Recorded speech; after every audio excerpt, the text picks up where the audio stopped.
anoo ku hadlaya afka dhalinyarada galdogob horta waxaan soo dhaweynaynaa dhalinyarada walaalaheen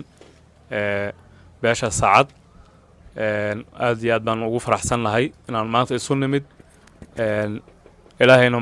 ilaahay waxaan ka baryaynaa inuu colaadda naga joojiyo dadku waxay guddoonsadeen beelaha walaalaha ah nabad bay guddoonsadeen heshiiska ay gaareen waa mid dhinac walba taabanaya wax walba laga heshiiyey wixii hore dhibaato u dhacday baa laga heshiiyey waxa laga heshiiyey sida hadda bulshadu nabad ugu wada noolaan doonto waxa laga heshiiyey isdhexgalka bulshada marka meel walba dhaqan iyo dhinac walba deegaan waste maaragtay arrimahaas beeluhu waxay guddoonsadeen inay heshiiyaan dhalinyaraduna horta dhalinyaradu waxa weeye waa kuwa colaaddu sida tooska u saamayso oo maxaan ku yiraahdaa hadday colaad dhacdo waxa dhimanaya waa dhalinyarada inta badan marka dhalinyarada waxaan leenahay horta qoriga aan iska tiirino waxaana keenay oo kulamadan quruxda badan aan u qabsanayno waa nabadda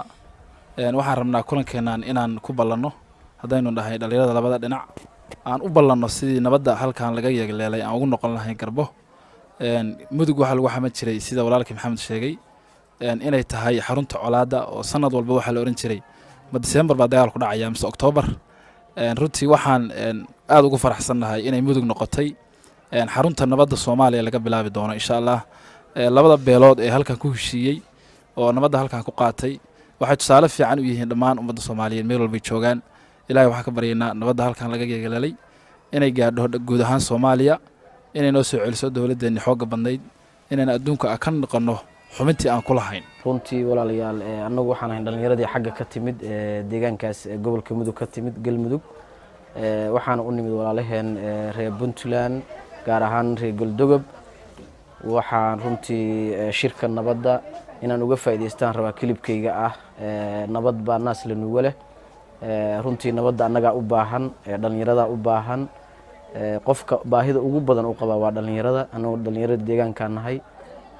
dad badan oo runtii colaadda dhib badan kala kulmaa jira runtii dadku qalbi wanaagaas iyo quruxdaas iyo wajigaas quruxda badan iyo wanaagaas markay leeyihiin waxaad is leedahay oo ku fikiraysaa maxaa colaadda abuuraya marka walaalayaal nabadaas aan ka shaqeyno dhammaantiin waad ku mahadsantihiin kulankiina aad noo samayseen oo soo dhaweynta waad idinkaga mahad celinaya dhammaantiin nabadaasaa noo ballanay inaan ka shaqeyno inaan isdhexgalka dhalinyarada ka shaqeyno inaan dhalinyarada deegaanada aan midayno ayagoo runtii aan midab lahayn ayagoo walaal ah sida haddaba aad noo soo dhaweyseen waxaan rabaa inaan meeshaan ka raacsado waxaan rabaa inaan idin ballan qaado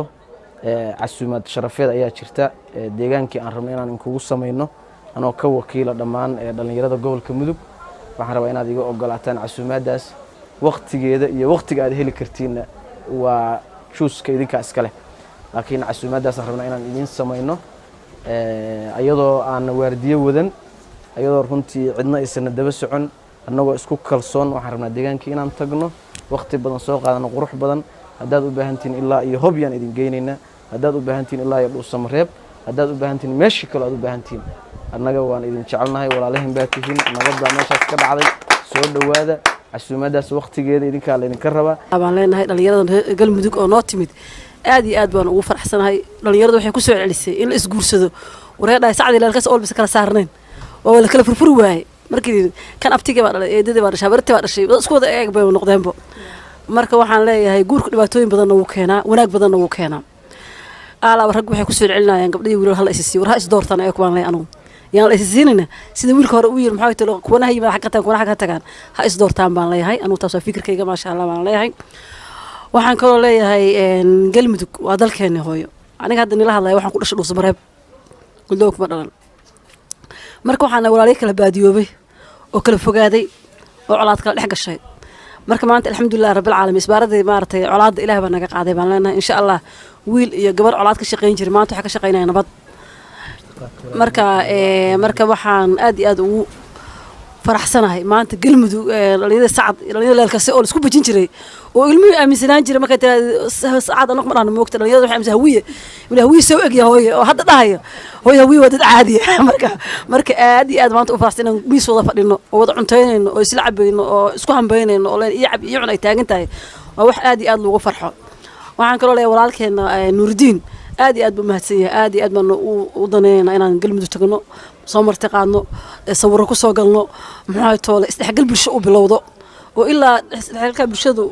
galmudug kaliya soo noqonay aan nabadda aan gaarsiino walaalaheena kaloo meelaha colaadu ka jiraan oo aan nabadda aan ku ekayno sacad ilaalkase meel kasta oo colaad ka jirto oo Soomaali degan tahay inaan fidino nabadaas oo aan ku hurno dahabkeena gabdhuhu u furaan wiilasha hantidooda u gadaan oo aan nabadaas ka shaqeyno aad iyo aad u fiican tahay fikirkaas waan soo dhaweynayaa martiqaadka nuurdiin noo ballan qaadayna noogu yeerayna waa ka ajibnay reer Galmudug haddaan nahay saacadda aan soo xuloonayno iyo xilliga aan sheeganayno insha Allah hadda hawlo badan baan galay bacda hawlaha markay naga dhamaadaan baa nuurdiin la soo hadli doonaa waan la soo xariiri doonaa hawsha martiqaadkan waxaan nooga annaka haddaan ku tala xumaystana laga raado Cabdiraxmaan baa wakiil nooga marka insha Allah ayadana taas waan soo dhaweynaynaa waxaan leenahay Galmudug ay guuleyso garabkaaga ha jiraan leenahay sacad leelkasi waa mataano laga bilaabo maanta waa mataano wadunta u kala go'onayd waxaan leenahay reer Galmudug meesha tagtiinba garabkiina Allah galo reer Galdogob iyo reer Galmudug waa mataano walaalo ah laga bilaabo maanta Hobyo iyo Galdogob waa laba degmo mataano ah degmo wixii laga xukumo Hobyo Galdogobna laga xukumo insha Allah isku xir guudna waa sameyn doonaa waxaan aan dareenayaa oo aalab aan ku dadaali doonaa jaaliyad dibadda gabdhaha tanade iyo gabdhaha sacad inaan sameyno laami isku xiro Hobyo iyo Galdogob insha Allah waan ku dadaali doonaa waana mahadsantiin walaalaheena martida noo ah